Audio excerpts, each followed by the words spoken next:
Charles just handed Princess Anne permanent control over the monarchy's core operations. Camilla found out through a document. Not a conversation. Not from her husband. A document. And the reason? It's heartbreaking. Charles trusts his sister more than his own wife. Imagine spending 30 years fighting for acceptance. Imagine enduring the public hatred, the media attacks, being called the homewrecker queen for over a decade.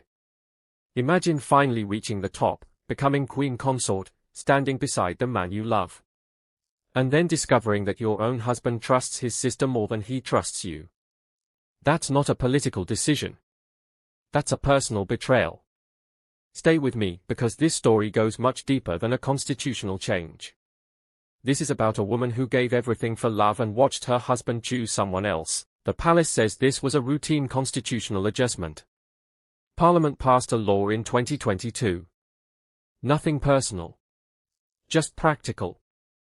But the leaked gossip tells a different story. Camilla was blindsided. She stormed into Charles's office, furious. She felt publicly humiliated. She asked him one question that changed everything. Why do you trust her more than me? Charles didn't answer. He couldn't. Because the answer would have broken her completely. 2 stories. 1 truth. 1 lie. The question is, which one is real? Here's what the law actually says. The old system automatically included the spouse of the monarch, Camilla, plus the first 4 adults in the line of succession. But that list included Prince Harry and Prince Andrew. Harry doesn't even live in the UK anymore. Andrew is, well, Andrew. So Parliament passed a law allowing Charles to add his siblings. He added Anne and Edward. Camilla was never removed from the list. She's still the queen consort. Still there by default. But here's the detail that changes everything. The leak says Camilla demanded to be included in the working group that makes the actual decisions. Charles said no. He chose Anne instead. That's the moment it stopped being about law. It became about trust. Now let's talk about what's really at stake. The sovereign grant is £86 million annually. Whoever controls the ceremonial and diplomatic functions controls how that money is spent. Anne's new role gives her authority over budget decisions. She's now in the room when financial decisions are made. Camilla is not. That's not just a title change. That's losing control over £86 million. Imagine fighting for decades to be queen. Imagine finally making it. And then watching someone else control the money that comes with the role. That's not just frustration. That's devastation. Charles's reasoning is logical. Anne has spent 50 years doing the unglamorous work, showing up to events nobody else wants, never positioning herself for more. She can never be queen. She has no dynastic ambition. She's the safest pair of hands in the family. But that logic is exactly what makes it so painful for Camilla. Camilla's power is relational. She's the wife of the king. Her position exists because Charles loves her. But Anne's power is earned. She's there because she's competent. Reliable. Trustworthy. Charles chose competence over love.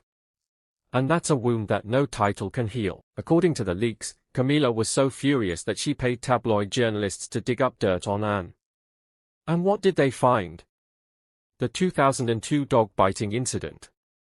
The time she told photographers to talk to the horse instead of her. Speculation about her being cold and rigid. That's it. That's the ammunition. And here's the heartbreaking part. The public loves Anne for those exact qualities. Her bluntness. Her refusal to play the media game. Her authenticity. Camilla tried to destroy Anne's reputation and failed. Because Anne's reputation is built on 50 years of genuine work. You can't smear that away. According to the story, Charles confronted Camilla with evidence of the smear campaign. He was furious. He told her she would be sent away to a distant location. But here's what makes this story genuinely sad. Camilla asked him one question. Did you ever really trust me? Charles didn't answer. He couldn't. Because the answer would have destroyed her. Camilla spent 30 years fighting for acceptance. She survived the hatred. She survived the media attacks. She survived being called the homewrecker queen. She finally made it. She became queen. And then her own husband chose his sister over her. When you strip away the drama, the real story is simple. Charles is sick. He needs reliable people to cover for him. Anne is the most reliable person in the family. She's earned her position through 50 years of work. Camilla hasn't. That's the truth. And it's heartbreaking for Camilla. Anne's role has genuinely expanded. She's now a permanent counselor of state. She's doing more of the heavy lifting. She's the one Charles trusts. Camilla is watching her role shrink. She's still the queen consort. Still has her title. But she's not in the room when decisions are made anymore. And that's the real tragedy. The public's perception of Anne has shifted over the years. She was never the glamorous one. Never the one getting magazine covers.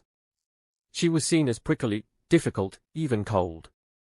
But somewhere along the way, that flipped. The qualities that used to be framed as liabilities are now seen as strengths. Her bluntness. Her impatience with ceremony. Her refusal to play the media game. In an age where authenticity is currency, and is the most authentic royal there is.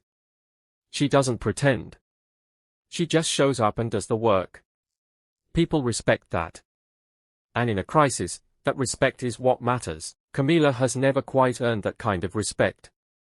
Part of that is unfair. She walked into a situation where the public would never accept her. But part of it is also about approach. Camilla has always seemed more comfortable in the background. More interested in private comforts than public duties. She hasn't built the same reservoir of goodwill that Anne has. And now, she's paying the price. The tragedy of Camilla is that she's always defined by her relationship to Charles. First as the mistress. Then as the wife. And now as the queen being pushed aside. Maybe the real tragedy is that she's never been allowed to be anything else. In the end, the most revealing detail in this whole saga is the simplest one. Princess Anne didn't ask for this role. She didn't campaign for it. She didn't leak stories about it. She just accepted it the way she's accepted everything else, as a duty to be performed. That's the difference between her and almost everyone else in that family. And doesn't see the monarchy as a prize to be won or status to be protected. She sees it as a job. And she's very, very good at her job. This story was never really about a constitutional change. Or a leaked argument. Or even Camilla's frustration. It was about love. Trust. And the heartbreaking moment a woman realized her husband chose someone else over her. Camilla spent 30 years fighting for a place in this family. She survived everything thrown at her. She finally made it. She became queen. And then she discovered that her own husband trusted his sister more than he trusted her. That's not a political decision. That's a personal betrayal. Charles chose competence over love. And earned her position through 50 years of work. Camilla was given hers through marriage. When you hear that Charles has punished Camilla to protect Anne, what you're really hearing is a story about trust. The heartbreaking truth that sometimes the people we love most don't trust us the way we need them to. Anne is indispensable. Camilla is not. And that's the part that broke her heart. Subscribe to Royal Finance for more royal investigations. Drop your thoughts below. Should Charles have trusted Camilla? I read every single comment. See you in the next one.